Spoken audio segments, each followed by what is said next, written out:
Good morning, good afternoon and good evening प्यारे बच्चों. As we are dealing with the situation, projectile fired making an angle with horizontal, or you can say angular projection. Some of the things we have covered in previous lecture, like nature of path, velocity, already we have understood. And now we will be going ahead with some of the specific variables related to a projectile, that is time of flight, horizontal range and maximum height. Let us see how. First of all, what are these variables? किस situation के लिए हम इनको find करने वाले हैं? देखो बेटा, ये रहा आपका situation. Okay, this is your x-axis, this is your y-axis. आपने प्रोजेक्टाइल इनिशियल वेलोसिटी u से एंगल थीटा बनाते हुए फायर किया, और ये जो प्रोजेक्टाइल है ये इस तरह का पाथ ट्रेवल कर रहा है. यस, एंड कल इसका नेचर भी हमने बताया था आपको. We have proved this particular thing, that this particular path is having the parabolic nature. Okay, fine. Now, very first thing is, what is time of flight in relation to this?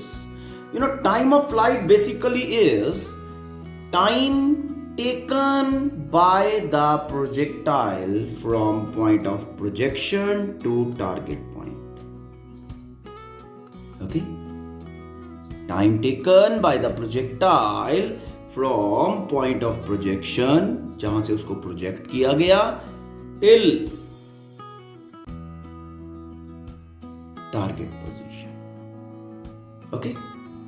और other way you can say time for विच, अब यहां से fire किया, projectile आपका air में आ गया और यहां तक वो एयर में है, तो इस तरह से भी we can go ahead with. ठीक है ना? Time for which a projectile is in air is called as time of flight. It's clear now? Okay, आराम से इसको पॉज करके बेटा रीड करो. मैक्सिमम हाइट, देखो ध्यान से, आपका जो प्रोजेक्टाइल है, जब हमने उसको यहां से फायर किया, first it is rising, rise कर रहा है. कहां तक राइज कर रहा है?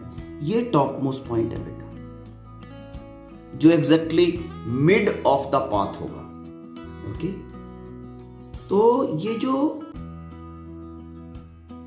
पॉइंट है, टॉप मोस्ट पॉइंट, ग्राउंड से उसका कितना सेपरेशन है? Okay, that defines the maximum height. It's okay. तो topmost point in the trajectory, okay, उसका height ground level से कितना है? That is maximum height. Maximum vertical displacement attained by projectile with respect to point of projection. This is your point of projection, this is the topmost point. Okay, so maximum displacement कितना बना? That will be maximum height. It's okay. Now horizontal range. Horizontal range is maximum horizontal distance traveled by the projectile. Maximum horizontal displacement भी कह सकते हो. Straight line है, इस कारण से distance and displacement both will be equal. It's okay. It is written by R, capital R. Point of projection से target point तक का जो स्ट्रेट हॉरिजॉन्टल डिस्टेंस है, that is called horizontal range. It's okay. अब हमें ये सारे variables, time of flight, maximum height, horizontal range, ये फाइंड करने हैं फॉर दिस पर्टिकुलर सिचुएशन. ठीक है? उसको फाइंड करने के लिए ओके, हमें दो तीन बातों में कंसंट्रेट करना पड़ेगा. ओके, तो first we take those points of concentration. Now the very first thing जिसमें आप कंसंट्रेट करना है आपको, that is velocity. along horizontal as well as along vertical. ठीक. Now if you concentrate in horizontal velocity, as already we have discussed, velocity along horizontal doesn't change. Point to point it remains same because there is no acceleration along horizontal. So if this is u, horizontal velocity will be u cos theta. At this point it will be same, that will be u cos theta. At this point that will be same, that is u cos theta. At the topmost point it will be same, that is u cos theta. This point it will be same, it will be u cos theta. At this point it will be same, u cos theta. Why? Because there is no acceleration along horizontal. It will always be u cos theta. At every point of the path followed it will be u cos theta. What about the vertical velocity? Vertical velocity, if you concentrate in, that shows a kind of variation. Initially, if the vertical velocity is u sine theta, u sine of theta, because of acceleration vertically down, because of acceleration which is equal to g vertically down, क्या होगा? This downward acceleration will retard this particular velocity. And as the body will rise, this particular velocity will go on reducing. ठीक? Upward direction में जो velocity है वो reduce करता जाएगा. तो अगर रिड्यूस करता जाएगा, sometime it will become zero also. ठीक? देखो वही हो रहा है. इस पॉइंट के ऊपर u sin थीटा. नाउ यहां जो है वेलोसिटी का वैल्यू कम हो गया. ये वेक्टर कंपैरेटिवली छोटा कर दिया. यहां आने के बाद वेलोसिटी का वैल्यू और कम हो गया. Vertical component of velocity. Top most point पर आने के बाद vertical component of velocity is equal to 0. It's okay. And this is the point at which your projectile will be having only horizontal velocity and it will be parallel to ground.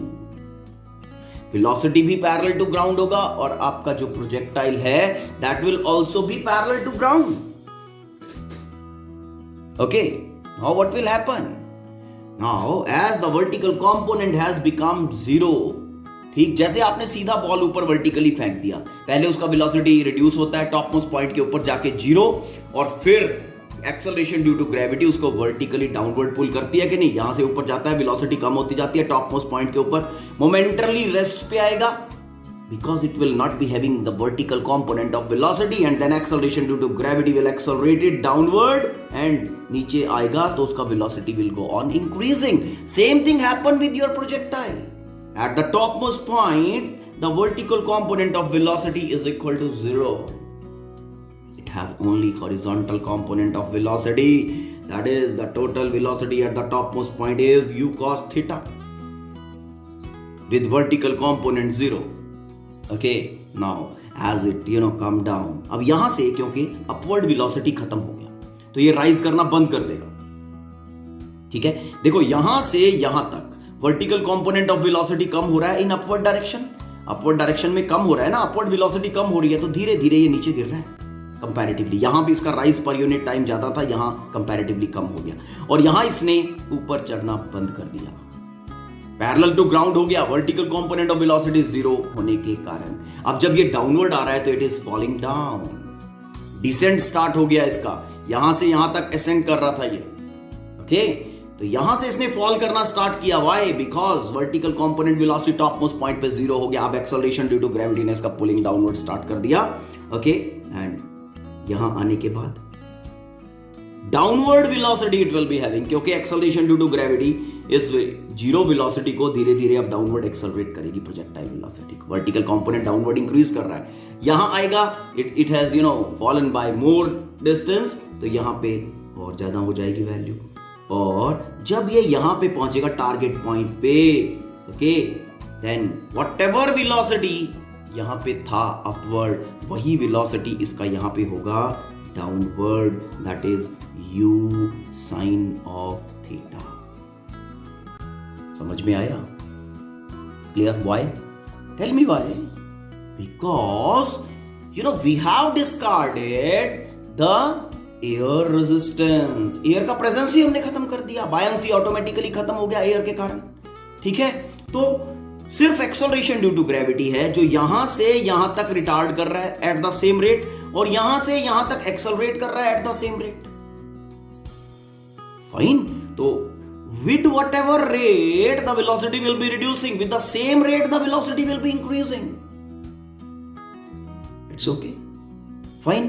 As the horizontal velocity is same, तो होगा क्या basically, अगर मैं इस top most point को assume करके इस path को दो पार्ट्स में डिवाइड कर दूं, one is this path, this part, another one is this part, these both parts will be symmetrical.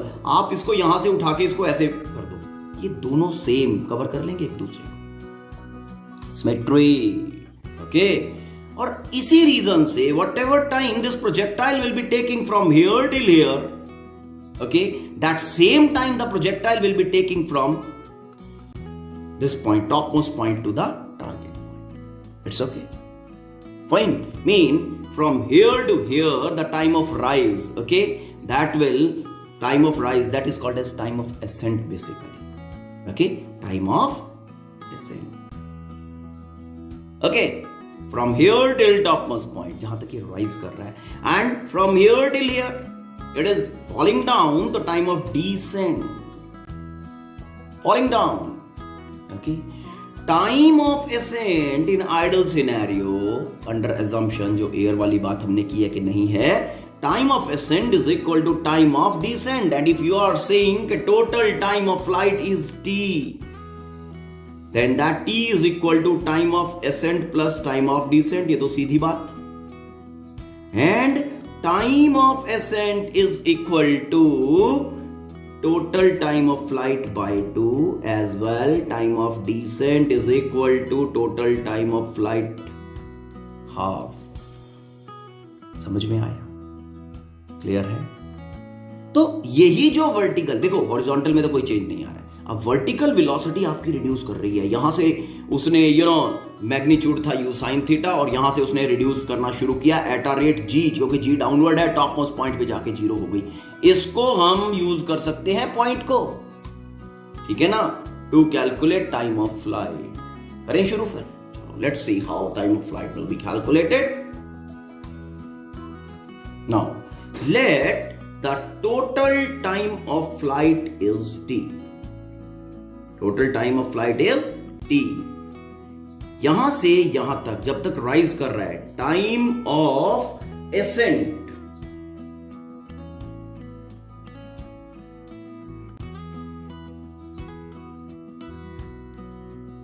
TA, this will be total time of flight divided by 2, half of total time of flight. Okay, from here till here the projectile, okay, is falling down. Time for this fall is time of descent. Okay, half. This is your total time of flight.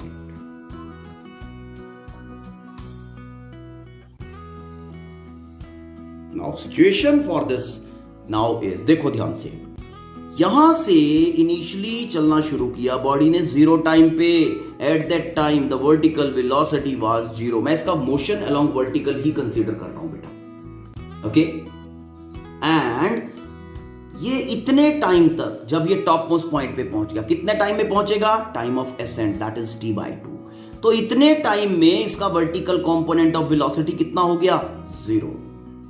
तो velocity and time आपका concentration रहेगा, okay. Initially the velocity along y axis is equal to u sin of theta, it's okay. Now acceleration is downward, acceleration along y axis is g, अभी positive negative लिखते हैं इसको, ठीक है। And time taken, finally अब देखो, finally the vertical velocity vy is equal to 0 after how much time, time is equal to t/2। ये situation मैंने जनरेट कर दिया, it's okay. Now positive and negative देखो, जी को अगर आप रेफरेंस मानते हो जी के डायरेक्शन को, जी is downward, that will be taken as positive, ठीक है, तो upward will be taken as negative, this u sin theta will be taken as negative, g is taken as positive. It's okay. Now I'll be applying velocity time relation, क्योंकि velocity time वाले variables are available, along vertical apply कर रहा हूं. Okay, now I'll be feeding values in. ये values जितनी भी है ना आपके पास इसके relation के अंदर put करो. Vy finally, okay, finally that is after traveling this half, that is equal to 0.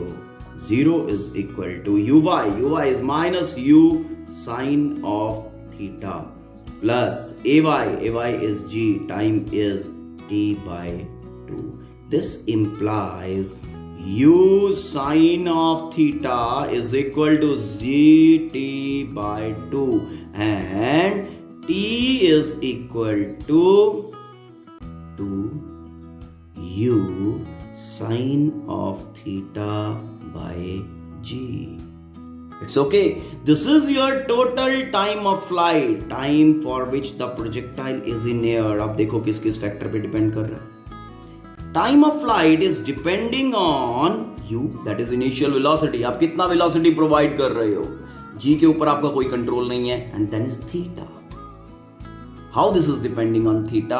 As theta will increase, the value of sin theta will increase. Okay, sin theta will increase, time of flight will increase. Find something like this. ये देखो, ये आपने projectile number 1 fire किया, मतलब इसका time of flight t1 है. इतने angle पे फायर किया प्रोजेक्टाइल नंबर 2, इसका टाइम ऑफ फ्लाइट t2 है. इतने पे आपने t3, ठीक है, तो थीटा 1, थीटा इंक्रीज कर रहा है कि नहीं? ओके, तो time of flight for the third will be greater than time of flight for the second projectile, it will be greater than time of flight for the first projectile.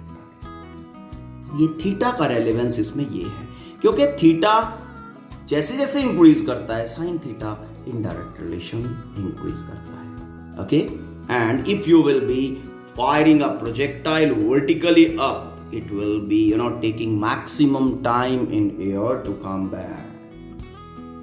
Clear? Let's see the next thing, that is maximum height. Now maximum height we have to find. Maximum height कहां पे है?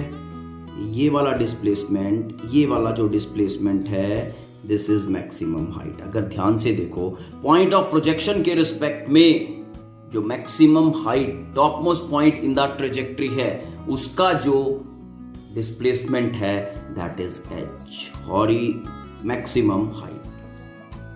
It's okay, बड़ा simple काम है. देखो यहां से जब आपकी बॉडी ने चलना स्टार्ट किया, जब उसको फायर किया गया with velocity u making an angle theta with horizontal, तो उसका वर्टिकल कंपोनेंट ऑफ वेलोसिटी कितना था? u sine of theta.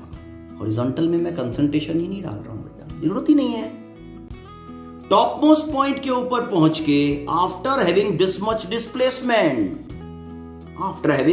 Displacement, top most point पे पहुंचने के बाद final velocity along vertical has become equal to 0 when g is vertically down. हो गया सिचुएशन जनरेट. इनिशियली वेलोसिटी जब इसने ये डिस्प्लेसमेंट शुरू किया, ठीक है ना, यहां से यहां तक का, ठीक है ना, ये डिस्प्लेसमेंट, क्योंकि यहां से यहां जब बॉडी एक्चुअल पाथ ट्रेवल कर रही है, its displacement is like that. It's okay.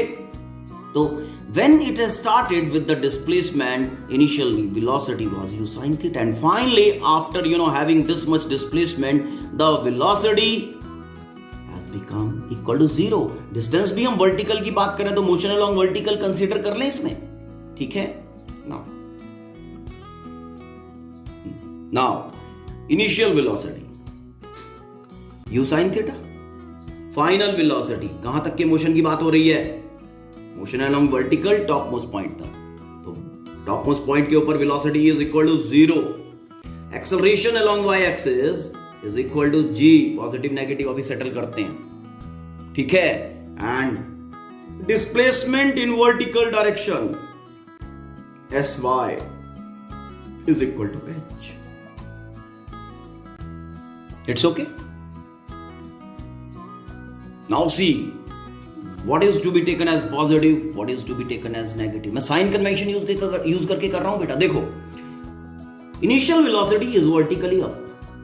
Vertically up direction will be taken as negative. It's okay.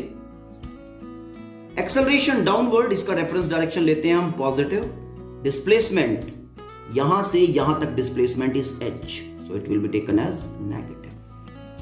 Okay, now applying velocity displacement relation, v square, आपके पास v भी गिवन है, u भी given है. v square minus u square is equal to 2as. Acceleration along y-axis, displacement. Motion along vertical concentrate कर रहा हूं again and again I am saying, क्योंकि variation ही मुझे मोशन along vertical दे रही है. ओके, तो सिचुएशनली अप्लाई कर दिया हमने उसको टू हैव दीज वेरिएबल्स. तो यहां पे वैल्यूज प्लेस कर रहा हूं बेटा. वैल्यूज प्लेस करके Vy already is 0 minus Uy. Uy is your minus u sine of theta whole square is equal to Ay. Ay is g, that is plus g. Okay, Sy is minus h. It's okay.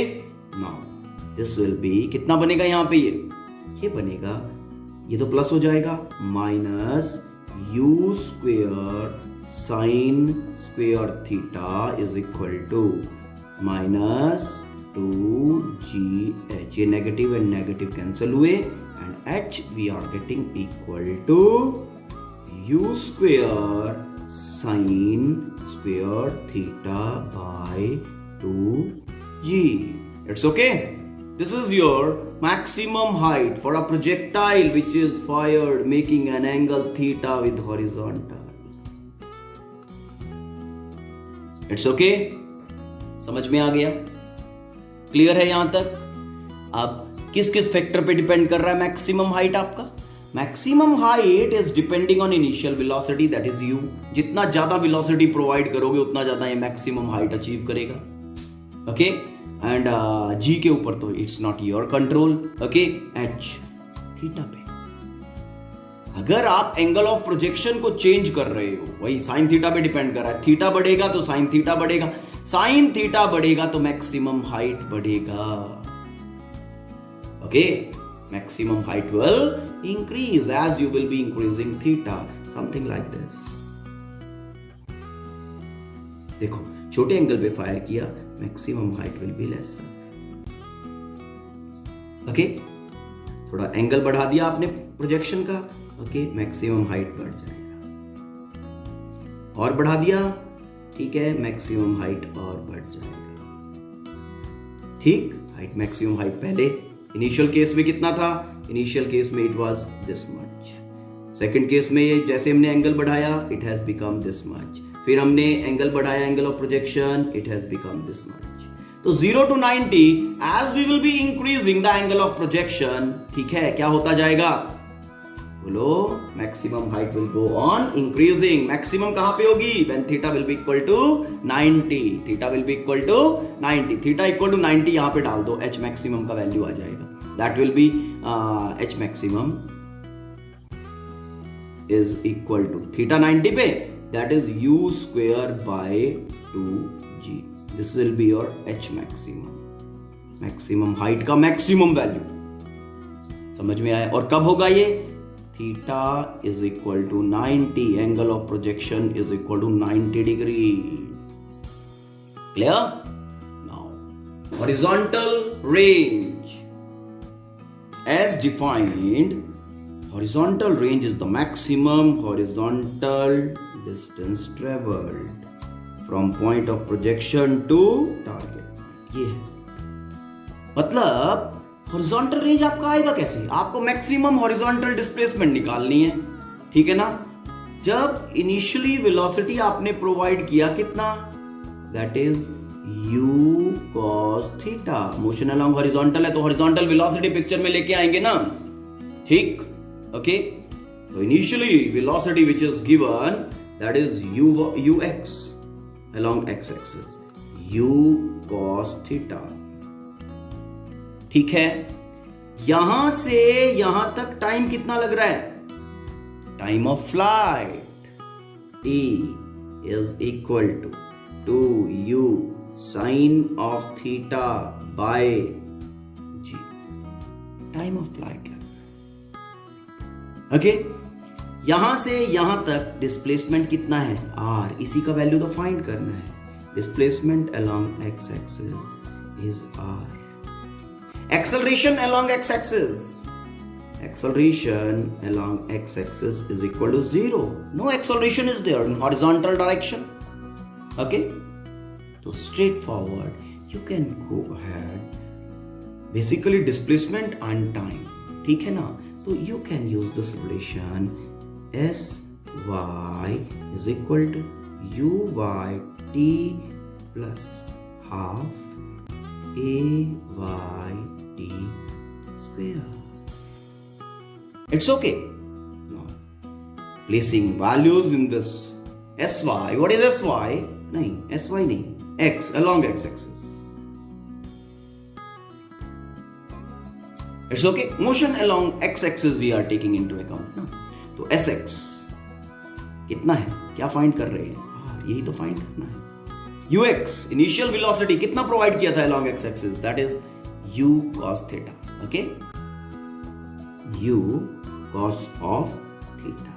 Then time is time of flight, 2u sin of theta by g. Acceleration 0, so this additional term is equal to 0. It's okay. Clear? Now this implies r is equal to 2u square 2 sin theta cos theta. ये मैं directly formula बनेगा बेटा, ये theta cos theta divide by g. Now 2 sin theta cos theta is equal to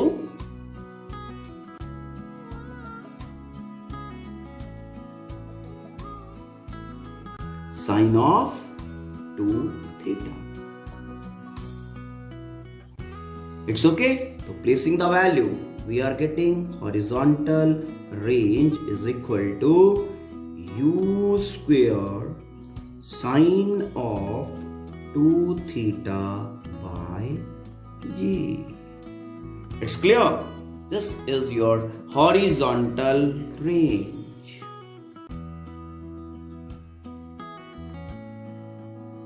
कैसे किया?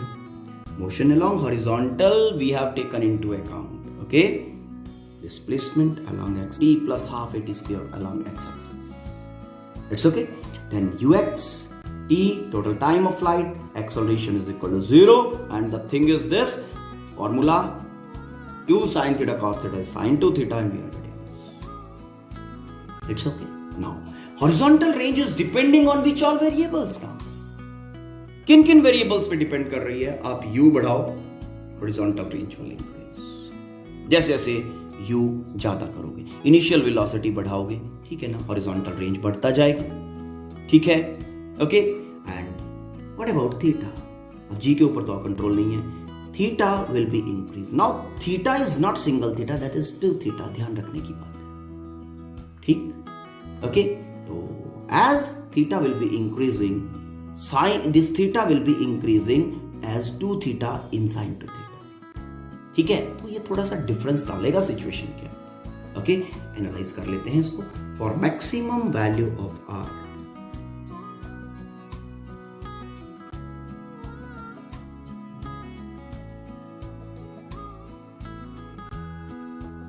Okay, for maximum value of r, देखो ध्यान से, sin 2 theta has to be maximum. Yes,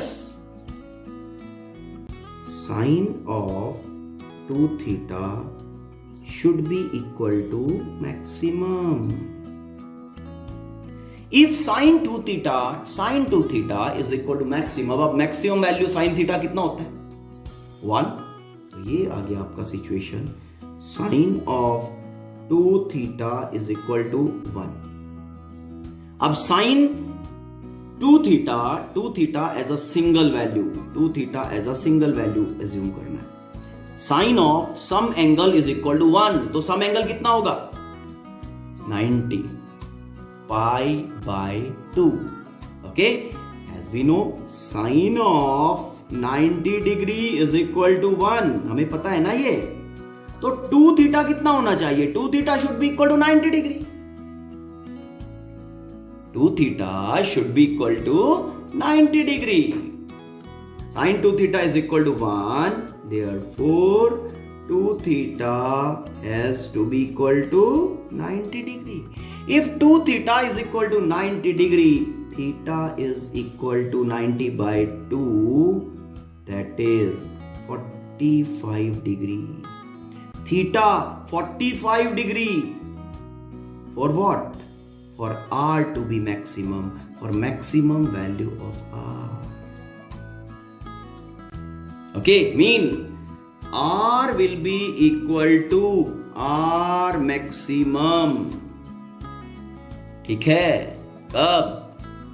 When angle of projection will be equal to 45 degrees. Clear? मतलब 0 to 45 range increase करेगा। Okay, देखो diagrammatically दिखाते हैं आपको। Okay, geometrically the things will go like this.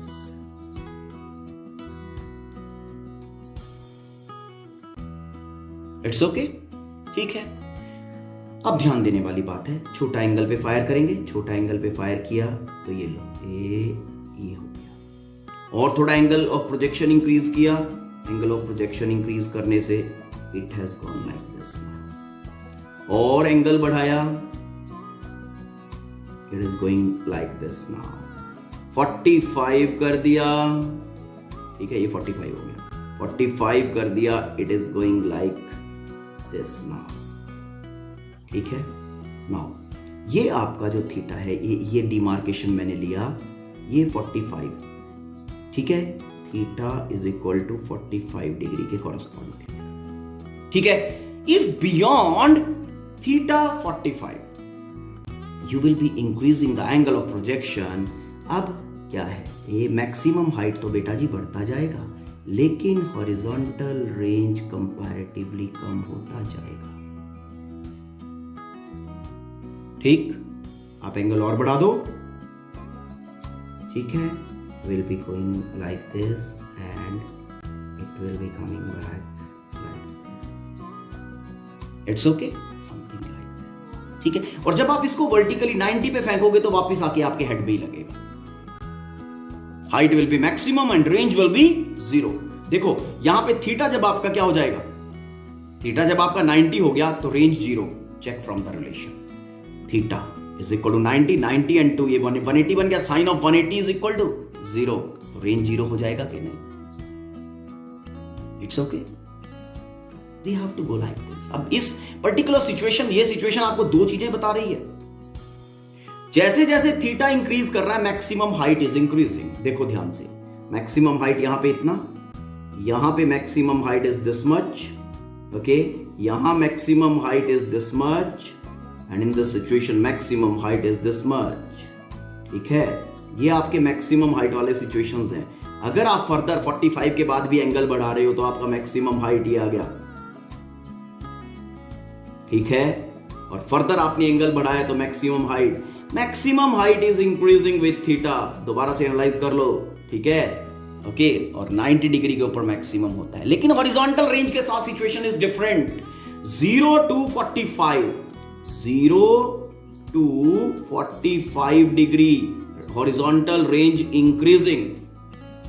ठीक है, हॉरिजॉन्टल रेंज इंक्रीजिंग, 45 डिग्री पे it is are maximum, और उसके बाद 45 to 90 रेंज डिक्रीजेस। ध्यान देने वाली बात है, 0 to 45 बढ़ती जा रही है, ये लो 45 पे मैक्सिमम हो गई।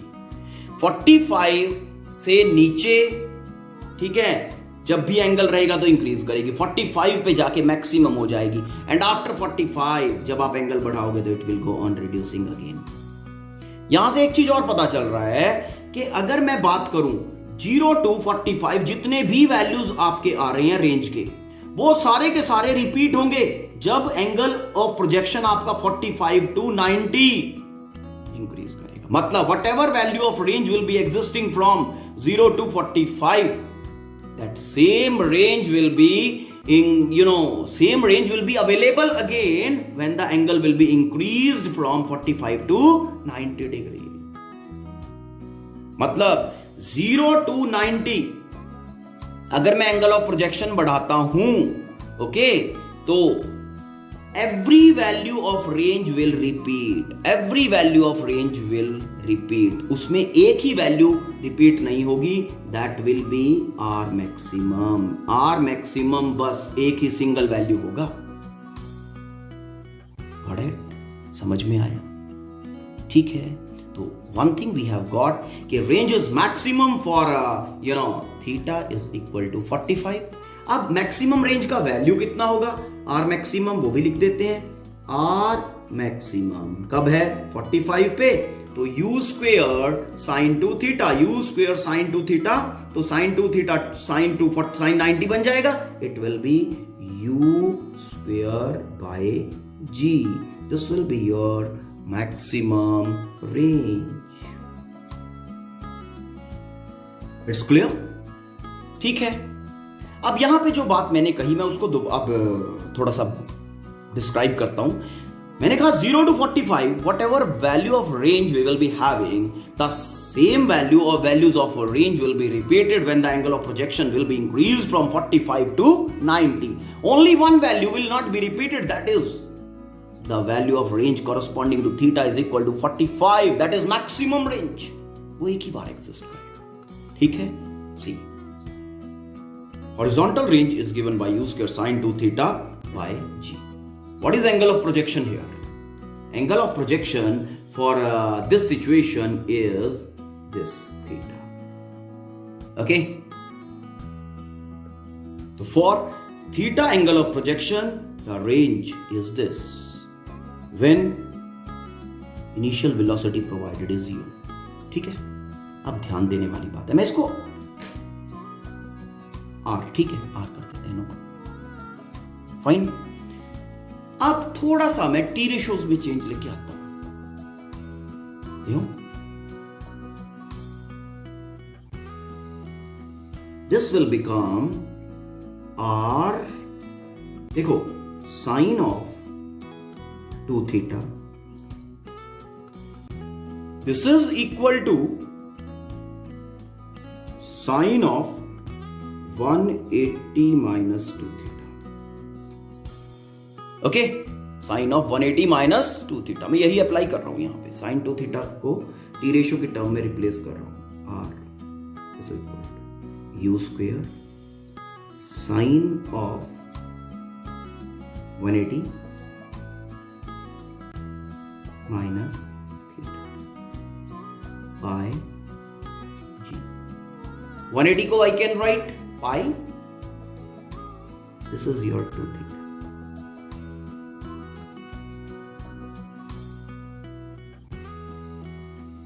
यहां से मैं 90 ये अपना 2 कॉमन ले गया, r is equal u square sine of 2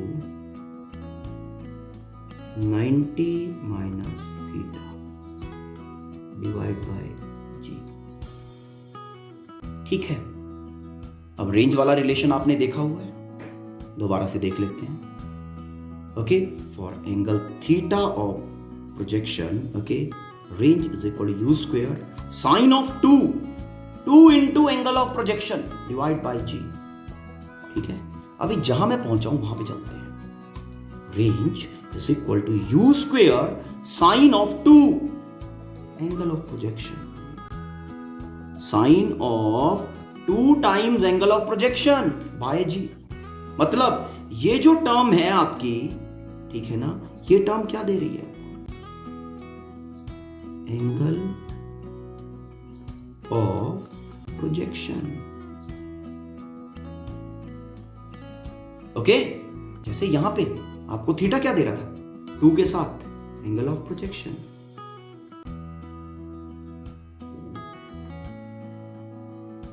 तो क्या पता चला यहां से, थीटा एंगल ऑफ प्रोजेक्शन के लिए रेंजेस आर, ठीक,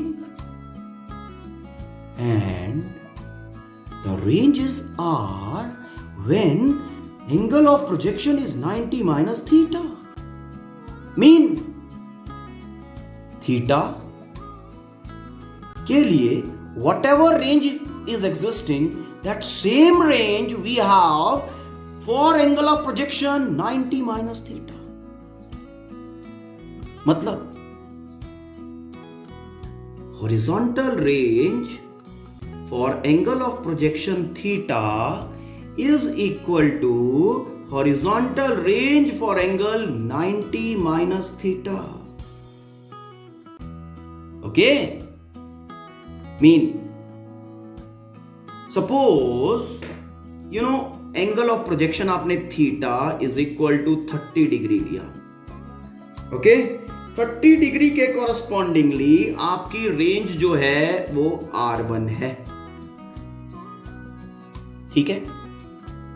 ओके, फिर दोबारा से आपने क्या किया, थीटा का वैल्यू जो ये एंगल ऑफ प्रोजेक्शन का वैल्यू आपने 90 माइनस थीटा कर दिया। 90 minus theta for the situation will be equal to 60 degree. आपको रेंज मिली R2, ठीक है। ये काम आपने किया, 30 डिग्री पे फायर किया, ये काम आपके फ्रेंड ने किया, 60 डिग्री पे फायर किया और रेंज को मेजर कर लिया। आपने भी रेंज मेजर किया और फ्रेंड ने भी मेजर किया। जब दोनों मिलेंगे और अपनी रेंज वैल्यूज को मैच करेंगे, what they will be finding, R1 is equal to R2। I want to say this thing. Horizontal range when the angle of projection is theta is having the same value when the angle of projection is 90 minus theta. मैंने यही बताया था ना, 0 to 45 जो values होती हैं, those same values of repeated when the angle of projection is increased from 45 to 90 degree. It's okay, ठीक है। With this things related to angular projection are over. अब इसमें एक सिचुएशन मैं आपको दे रहा हूं, ठीक है ना। इफ जब ये आप कंप्लीट कर लो सारा, तो लास्ट में सिचुएशन को अपने आप सॉल्व करके देखना है, ठीक है। देखोगे? Now to check that you have understand the previous scenario of projectile or not, try solving this particular thing after going through the previous content. Okay, projectile is fired making an angle alpha with horizontal, with vertical, alpha with vertical। पहले हमने angle with horizontal किया है, अब उसने alpha with vertical हो गया है, ठीक है। Derive equation of trajectory, horizontal vertical motion solve करके इक्वेशन ऑफ ट्रेजेक्ट्री आएगा। देन वेलोसिटी, वही velocity along horizontal, velocity along vertical solve करके you will be finding velocity of projectile, then time of flight, then maximum height, then horizontal. If satisfactorily you are able to resolve all these issues, it means you have understood the things conceptually. Okay? And if you are finding any glitch, if you are finding any confusion or any doubt, okay, it means you need to go through the previous content, okay, again go through, okay, the situation, fine, and then try solving this particular thing. ठीक है, conceptual understanding बेटा ऐसे ही है। Okay, ठीक है। तो when you will be able to resolve both the issues, it means the things are understood conceptually. Okay, then I will be giving you some problems. Okay, try solving those. Fine, thank you, have a nice day.